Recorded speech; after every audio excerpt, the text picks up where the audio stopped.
అందరికీ నమస్కారం. మన అపరాజిత పీఠం ఛానల్కు స్వాగతం. శ్రీమాత్రే నమః. మన సంస్కృతిలో పండుగలకు చాలా ప్రత్యేకతలున్నాయి. అవి కేవలం మతాచారాలుగానే కాకుండా అందమైన సంస్కృతి చిహ్నాలుగా కూడా ఉత్సాహాన్ని కలిగిస్తాయి.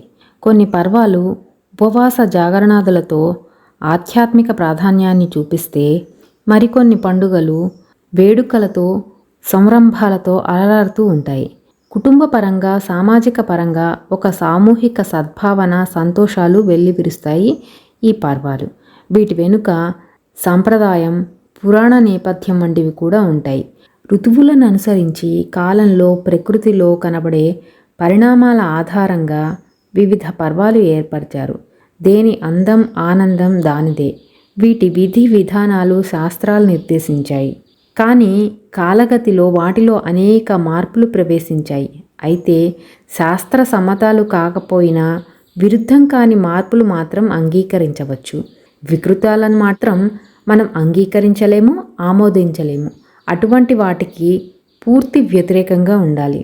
ఇలాంటి వాటిలో నుంచి ఉద్భవించిందే వినాయక చవితి. ఇది ప్రాచీన కాలం నుండి మన దేశంలో అన్ని ప్రాంతాల వారు ఆచరిస్తున్నదే. పిల్లలు మొదలు పెద్దల వరకు ఉత్సాహంగా జరిపేవారు ఈ వినాయక చవితి పర్వదినాన్ని. 21 పత్రాల సేకరణ, బంకమన్నుతో వినాయకమూర్తిని మలచుకోవడం, ఇంటిల్లిపాది కలిసి పూజ చేసుకొని ఉండ్రాళ్ళు, లడ్లు, పళ్ళు, కాయలు, పిండి వంటలు, నివేదనలు చేసి ప్రసాదాలుగా భుజించడం ఒక రకమైనటువంటి శోభ. అయితే క్రమంగా ఇవి వీధులలో, బడులలో, సంస్థలలో, కాలనీలలో సామూహికంగా చేయడం ప్రారంభమైంది. ఇది సమూహ చైతన్యంగా, ఐక్యానికి సంకేతంగా చక్కని మార్పే. ఇలాంటి వినాయక చవితి నవరాత్రుల పర్వంగా మనం చేసుకుంటూ ఉంటాం. నవసంఖ్య అంటే 9 అనేది పూర్ణత్వ సంకేతం గనక ఒక దేవతా శక్తిని పూర్ణంగా గ్రహించేందుకే ఈ 9 రోజుల ఉత్సవాలు. వినాయకునిగా, గణపతిగా, ఏకదంతునిగా, వక్రతుండునిగా రకరకాలమైన నామాలతో పూజలందే ఆ గజాననుడు పిల్లలకు, పెద్దవారికి అందరికీ కూడా ఆదరపాత్రుడు, ఇష్టదేవత. విఘ్న సంహారానికి అవతరించిన పరబ్రహ్మయే గణపతి. ఈ గణపతి సృష్టికి పూర్వమే బ్రహ్మకు విఘ్నాలు కలిగినప్పుడు బ్రహ్మ ఓంకార ధ్యానం చేయగా ఆ ఓంకారమే వక్రతుండ స్వరూపంగా సాక్షాత్కరించి విఘ్నాలను తొలగించింది. ఆ ప్రణవ తేజమే అటు తర్వాత పార్వతీ పరమేశ్వర్ల పుత్రునిగా ఆవిర్భవించింది. శివశక్తుల సమైక్యతత్వం, ప్రకృతి పురుషుల ఏకత్వం వినాయకమూర్తిలో ద్యోతకమవుతూ ఉంటుంది. శరీరం తల్లి సమకూర్చింది, ఏనుగు శిరస్సు తండ్రి అమర్చింది. ఈ విధంగా ఈ రెండింటి కూర్పు శివశక్త్యాత్మక తత్వం. నరశరీరం జగత్తుకు సంకేతమైతే ఏనుగు శిరస్సు అనేది పరమేశ్వర తేజస్సుకు ప్రతీక. కాలమే విఘ్నం అని ఉపనిషత్తుల్లో చెప్పబడి ఉంది. అనుకూలత, ప్రతికూలత అనేవి కాల లక్షణాలు. ప్రతికూలతను తొలగించి అనుకూలతను కలిగించే కాలరూప ఈశ్వర చైతన్యమే విఘ్నేశ్వరుడు. మంచి పనులకు విఘ్నాలు తొలగించి చెడు పనులకు విఘ్నాలు కలిగించే విఘ్న నియామకుడు వినాయకుడు. అనుకున్న దానికి విఘ్నం ఏర్పడినప్పుడు తాత్కాలికంగా అయ్యో అనిపించినా ఆ తర్వాత కొన్నాళ్లకు ఆ విఘ్నం మేలుకే జరిగిందని మనకి తెలియవచ్చు. ఒకళ్ళకి అనుకోకుండా ఏదైనా విఘ్నం కలిగి ఎక్కవలసిన బస్సో, ట్రైనో, విమానమో తప్పిపోవచ్చు. ఆ తర్వాత ఆ వాహనానికి ప్రమాదం జరిగిందనే వార్త మనకి తెలిస్తే ఆ వాహనాన్ని ఎక్కకుండా ఆపిన విఘ్నం వరము అయ్యింది మనకి అని అర్థమవుతుంది. అలా అశుభానికి విఘ్నం కలిగించి శుభాలకు విఘ్నాలను తొలగించే స్వామి కనుక ఈయన వినాయకుడు.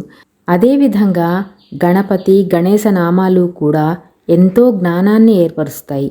ఈ ప్రపంచమంతా గణాలతో అంటే సమూహాలతో కూడుకున్నదే. అనంత విశ్వాన్ని చూస్తే ఇందులో ఎన్నో గణాలు, నక్షత్ర గణాలు, గ్రహగణాలు, వాయువుల గణాలు ఇలా అనేక ఉన్నాయి. ఈ గ్రహాలలో భూమి ఒకటి. మళ్ళీ ఆ భూమిలో ఎన్నో గణాలు, వృక్షగణాలు, నదీ గణాలు, పర్వత గణాలు, పక్షి గణాలు, జంతు గణాలు, మనుష్య గణాలు. ఇలా మళ్ళీ వృక్షాలను గణిస్తే అందులో ఎన్నో గణాలు, మళ్ళీ ఎన్నో రకాలు. మనుషుల్ని చూస్తే స్త్రీ పురుష గణాలు ఒక విభజన, ఇంకా పదవులు, ప్రాంతాలు, గుణాలు, స్వభావాలు, వృత్తులు, కళల రీత్యా ఎన్నో గణాలు. ఇట్లా సృష్టి అంతా విభిన్నతలే. ఇవన్నీ అవసరమే. అయితే విభిన్నాలుగా ఉన్న ఈ గణాలన్నింటిలో ఒకే పరమేశ్వర చైతన్యం ఉంది. అదే ఈశ లేదా పతి. అన్ని గణాలలోనూ పతి ఒకడే. గణాలలో భేదమున్నా పతిలో లేదు. భిన్నత్వంలో ఏకత్వమే గణపతి తత్వం. దేవతా గణాలలో, మంత్రగణాలలో కూడా ప్రభువు ఈ గణపతే. ఏకం సత్, ఏకం పరబ్రహ్మ, ఏకం దైవతం అని వేదాంతం ప్రవచించినట్లుగా అన్నింట్లోనూ వ్యాపించిన ఏక చైతన్యమే గణేశుడు. అంతేకాకుండా గణపతి ఆరాధనల్లో ఎన్నో తాత్విక మర్మాలు దాగి ఉన్నాయి.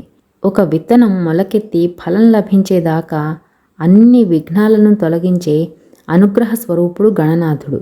అన్ని గణాలను శాసించేవాడు కనుక ఈయనను ఆరాధించే వారికి అన్నింటా అనుకూలమే తప్ప ప్రతికూలత అనేదే ఉండదు. ఇలా చెప్పుకుంటూ పోతే గణపతి గురించి ఎంత చెప్పుకున్నా తక్కువే. ఇంకో వీడియోలో ఈ వినాయకుడిని గురించి ఇంకొన్ని విషయాలు తెలుసుకుందాం. అలాగే మా ఛానల్ చూస్తున్న వ్యూయర్స్ అందరికీ ఒక విన్నపం. గురువుగారు మహాప్రసన్న గురూజీ అనే ఒక ఛానల్లో ప్రతిరోజు ఆయన చేసే హోమాలన్నీ వీడియోలుగా పెడుతున్నారు.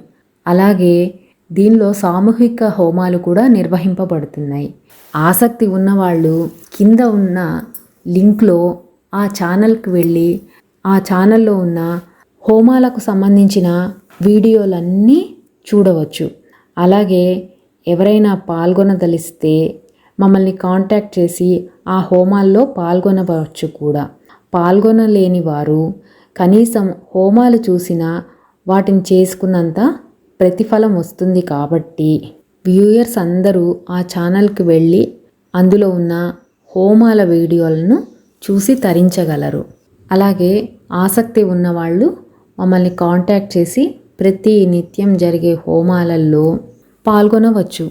శ్రీమాత్రే నమః.